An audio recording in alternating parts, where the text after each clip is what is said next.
Hey there everyone, thanks again for tuning into Sin's Workshop. Hope you're all having a wonderful day. So today we're going to be talking about The Tiger at Midnight, and sorry, my allergies are going crazy because it's like super rainy, but I love it. This is a book I really enjoyed. I listened to it as an audiobook, and I'm going to say this. I like audiobooks, but I think for some books they don't work.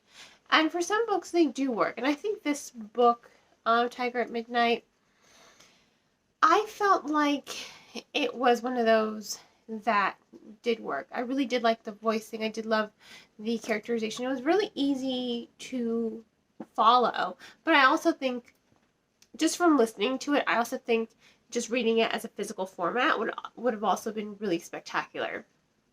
So I kind of wish I had read the physical book.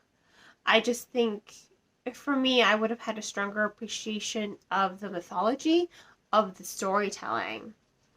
And I'm explaining this to you because I think it does go hand in hand with my review, because I think how you absorb information is definitely going to impact your interpretation of it. Audiobooks work for some people, not all people. I'm one of those where sometimes it doesn't, sometimes it does. And I like to disclose that information to you guys so that you know exactly what format I listen to it. So if I didn't like a book, you'll be like, well, you listened to it. Maybe if you had read it, it would have been better. And I completely agree with that. But with Tiger at Midnight, I really was just sucked into the story. It was really well done because there are a lot of layers to it. And I love a story with lots of layers. You have your Indian and Hindu mythology that are wrapped throughout the story. And I liked how they developed the overall plot because they helped evolve. So the story is called The Tiger at Midnight. And I don't want to spoil it for you, but there is a reference to The Tiger at Midnight. I don't want to spoil the scene because I think it's a really impactful scene when they delve into the meaning of the title of the book, because it reflects upon Kunal and Isha as characters.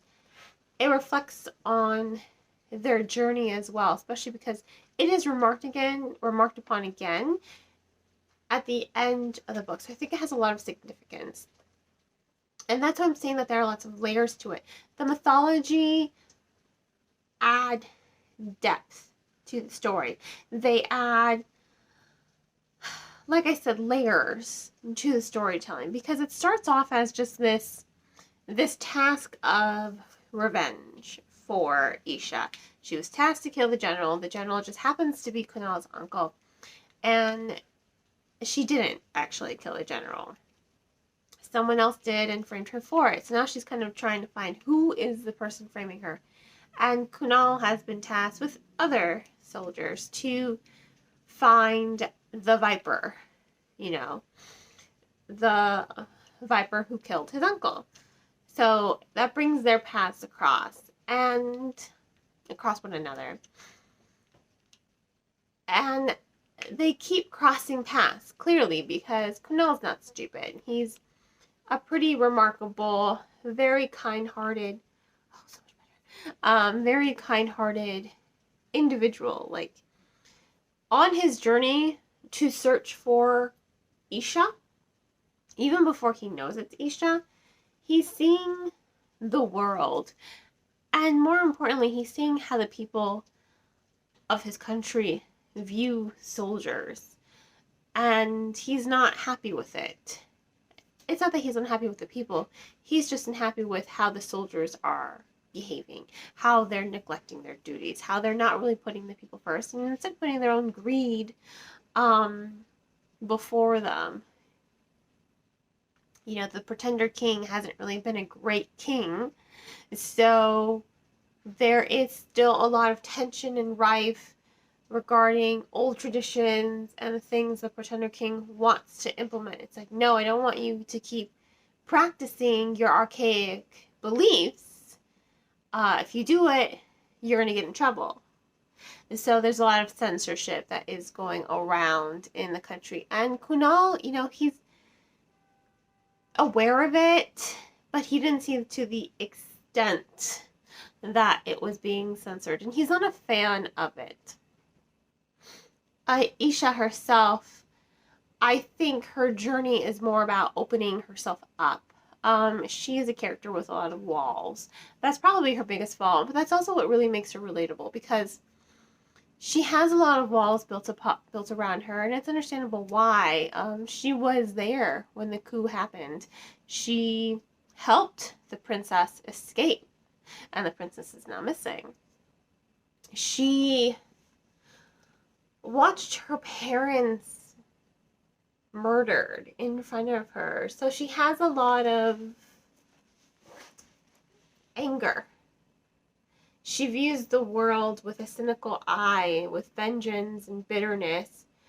And on her hunt, she's seeing people, on her hunt to find the person who framed her. She is seeing warmth.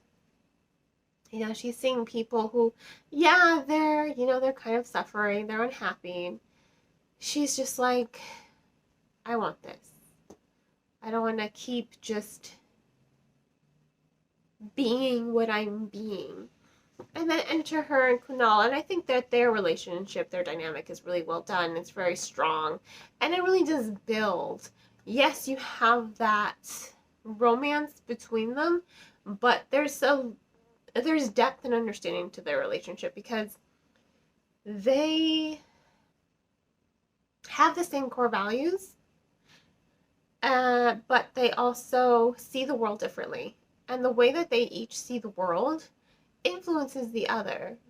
Her perspective allows Kunal to really see that the world isn't just really black and white. Yes, he was already on that journey on his own, but he's seeing it clearer. She encourages him to not just be the good soldier who just does whatever he does without asking questions. No, instead, she's pushing him to be like, don't just take orders. Ask questions. Question the things you're being told. And I like that about him, because it is opening his mind. And you see it in his narrative. For Isha, he's breaking down her walls. He's just like, yeah, it's not all black and white, but there's still hope. There's still love. There's still goodness in the world. And it allows her to break down a lot of those barriers so that she can open herself up to what's happening around her. Open herself up to loving someone, to feeling comfortable enough to love someone. Again, the last two people she loved were murdered in front of her at a very young age. That has scarred her. So you understand who she is as a character. You understand who they are as characters and where they came from. But again, it starts off as a story as revenge, but it completely evolves into something else. There's lots of mystery, there's lots of tension, there's lots of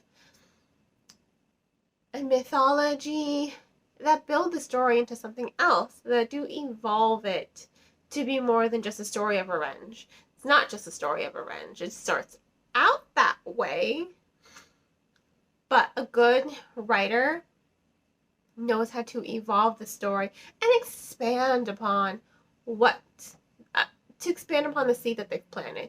So her seed, the seed of the story is revenge, but it has blossomed into something much more than that. And there are so many layers, so many petals to the storytelling that I think really do offer readers something really interesting to read. I thoroughly enjoyed it, even as an audiobook. So I have to say, this is one of those books that's going to work really well as an audiobook, but also work really well as a story. And I do think that if I had physically read it, I probably would have absorbed more, because you do absorb information differently from when you're listening to when you're reading it. It's a scientific fact. And I think, I definitely absorbed it differently. So I highly recommend reading this book. I'm going to go ahead and give The Tiger at Midnight 4 out of 5 stars. I really do think it really is impeccable. And I do think that it is definitely worth the read. Sorry, my allergies are just, they always affect my ears. I do think that the story is definitely worth reading. So if you want to go ahead and purchase this book, I do recommend purchasing it from your local bookseller or online book retailer. All I ask is that when you're purchasing books, just don't purchase them off of Amazon. Support your local bookseller, your local bookstore, and purchase it from them. They need the support way more than Amazon does. If money's tight, please check out the book from your local library. Libraries are there for you, and they're a great resource for the community to encourage reading, among much more. And on that note, I hope you all will continue to support me by liking this video and subscribing to my channel. You can also become a supporter on Buy Me a Coffee or by purchasing one of my handmade candles. Links to all of that in the description below. I hope you have a great rest of your day, and as always, happy reading.